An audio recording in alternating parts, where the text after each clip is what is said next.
வணக்கம் friends, welcome to Vidya's cooking channel. நான் வித்யா லக்ஷ்மி. இன்றைக்கி உங்களுக்கு ஒரு அருமையான mushroom and spinach sandwich recipe செஞ்சு காமிக்கிறேங்க. இந்த ஸ்பினச் சாண்ட்விச் வந்து நம்ம மார்னிங் பிரேக்ஃபாஸ்ட், டிஃபன், ஈவினிங் டிஃபனுக்கு ரொம்ப அருமையாக இருக்கும்.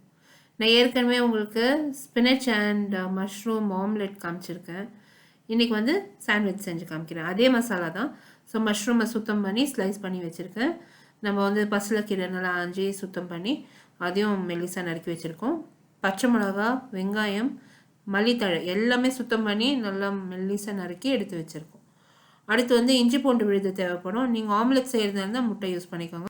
கண்டிப்பாக வந்து ஆம்லெட் ட்ரை பண்ணுங்கள், ரொம்ப நல்லா இருக்குது, ரொம்ப அருமையான டேஸ்ட். இப்போ வந்து நம்ம மசாலா ரெடி பண்ணிக்கலாம். ஒரு பேனை மிதமான தீயில காய வச்சுருக்கேன்.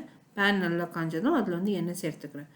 எண்ணெய் நல்லா காஞ்சதும் இதில் வந்து மெல்லிசாக நறுக்கியிருக்க வெங்காயம், மெல்லிசாக நறுக்கியிருக்க பச்சை மிளகாய் சேர்த்து அந்த வெங்காயம் வந்து கொஞ்சம் நல்லா வதக்கி எடுத்துக்கிறேன். அது லைட் பொன்னிறம் கலர் வர வரைக்கும் நல்லா வதக்கி எடுத்துக்கிறேன். இந்த ரெசிபியில் யூஸ் பண்ணியிருக்க பொருட்கள் அதோட மெஷர்மெண்ட்ஸ் எல்லாமே வந்து description box below this video இருக்கும். I card above this video நீங்கள் கிளிக் பண்ணிங்கன்னா என்னோட பிளாகுக்கு டைரக்ட் ஆகும். பிளாகில் வந்து நான் டீட்டெயிலாக ரெசிபி போஸ்ட் பண்ணியிருக்கேன் ஃப்ரெண்ட்ஸ். அதே டைமில் வந்து என்னை Instagram, Facebook and Twitter Vidya's குக்கிங்கில் லைக் பண்ணி ஃபாலோ பண்ணுங்கள் ஃபார் ரெகுலர் அப்டேட்ஸ்.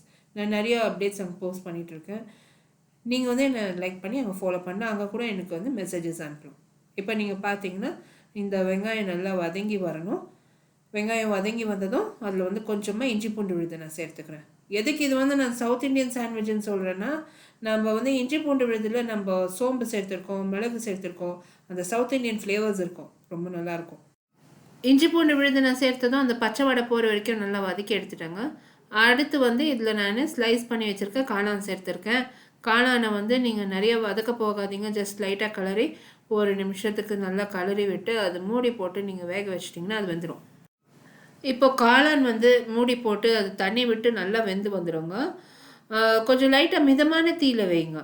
வச்சு நீங்கள் அடுத்து வந்து நம்ம சுத்தம் பண்ணி வச்சுருக்க பசலைக்கீரை, மல்லித்தழை இது சேர்த்துக்கலாம். சேர்த்து அது கூட நிறைய கலரை போக வேணாம், அது சேர்த்து அப்படியே விட்டுடுங்க. அது நல்லா சுருங்கி வதங்கி வந்துடும். ஸோ அப்போ வந்து நல்லா வதக்கி எடுத்துகிட்டு தேவைக்கேற்ப உப்பு, மிளகுத்தூள் தேவைப்பட்டால் மிளகுத்தூள் கொஞ்சமாக நீங்கள் சேர்த்துக்கலாம். இந்த பொரியலை வந்து நீங்கள் அப்படியே சாப்பிட்லாம், ரொம்ப நல்லாயிருக்கும்.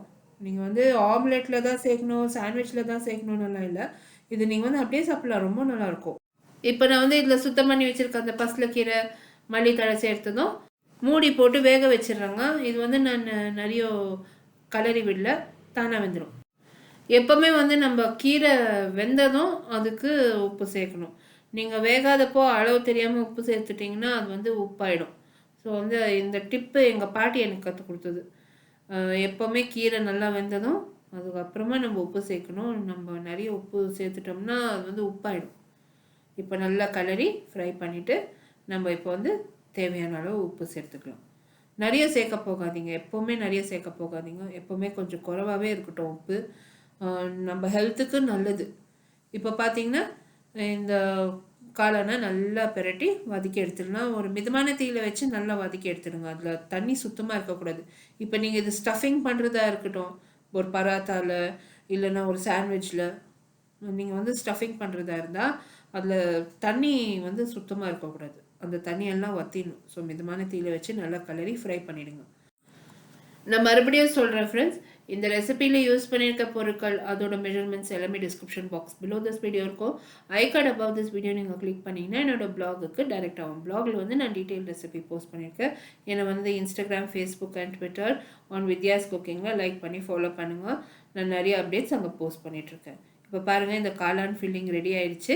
நான் இதை அடுப்புலேருந்து இறக்கி ஆற வச்சிடுறேங்க. ஏன்னா நம்ம முட்டையில் சேர்த்து ஆம்லெட் பண்ணுறதா இருந்தால் கூட இது ஆறி தான் இருக்கணும். நம்ம இதை சூடாக இருக்கும்போது நம்ம பண்ணோம்னா முட்டை வெந்துடும். ஸோ அது வந்து அவ்வளோ நல்லா வராது. ஸோ இப்போ இதனால ஆற வச்சுட்டு நான் வந்து டிஃப்ரெண்ட் ரெசிபீஸ் நான் தயார் பண்ண போகிறேன். நீங்கள் இது ஒரு பாக்ஸில் போட்டு எடுத்து ஃப்ரிட்ஜில் வச்சுக்கலாம். எப்போ தேவைப்படுதோ நீங்கள் யூஸ் பண்ணலாம்.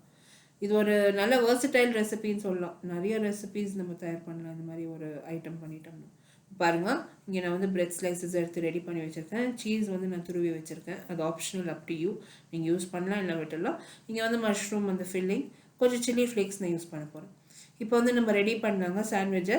ஃபஸ்ட்டு ஒரு பிரெட் ஸ்லைஸை வந்து நான் பிளேட் மேலே வச்சுருவேன். அதுக்கு மேலே வந்து இந்த ஃபில்லிங்கை நான் ஈவனாக வச்சுருவேன். இந்த ஃபில்லிங் வந்து பரவாயில்ல, நீங்கள் ஒரே சமமாக வச்சிடணும். அதுக்கு மேலே வந்து நம்ம சில்லி ஃப்ளேக்ஸ், துருவின சீஸ், அந்த பீஸா சீஸ் யூஸ் பண்ணுங்கள், ரொம்ப நல்லாயிருக்கு. பீஸா சீஸ் வந்து துருவி யூஸ் பண்ணுங்கள், அது ரொம்ப சூப்பராக நல்லா மெல்ட் ஆகுது. சீஸ் நல்லா தூவுந்தோம், அது மேலே இன்னொரு சாண்ட்விச் ஸ்லைஸ், அந்த பிரெட் ஸ்லைஸ் வச்சு நம்ம வந்து மிதமான தீயில் ஒரு தவாவை மிதமான தீயில் காய வச்சிடலாம். இந்த ப்ரெட்டு நம்ம தயார் பண்ணுறப்போ ஒரு பக்கம் தவா காஞ்சிட்டு இருந்தாக்கா இது வந்து செய்கிறதுக்கு ஈஸியாக இருக்கும். நீங்கள் வந்து சாண்ட்விச் டோஸ்டர் கூட யூஸ் பண்ணலாம், அதில் கூட நல்லா வரும், அருமையாக வரும். சாண்ட்விச் டோஸ்டர் இருக்கவங்க நீங்கள் யூஸ் பண்ணுங்கள். ஸோ இப்போ வந்து நல்லா இந்த சில்லி ஃப்ளேக்ஸ் தூவிருக்கேன், கொஞ்சம் இந்த பீஸா சீஸ் வந்து துருவுந்து தூவிருக்கேன். மேலே வந்து இன்னொரு பிரெட் ஸ்லைஸ் வச்சு நிதானமாக அது மெல்லிசாக அமுக்கி விட்டோம்னா அதெல்லாம் ஒட்டிடும்.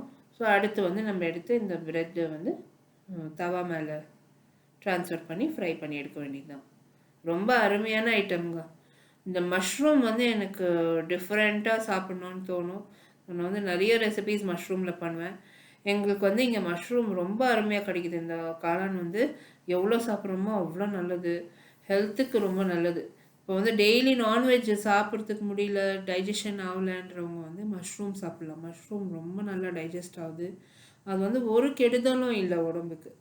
ஸோ வந்து ரொம்ப கம்மியாக ஆயில் யூஸ் பண்ணி இந்த டிஷ்ஷஸ் எல்லாம் நம்ம பண்ணுறோம்.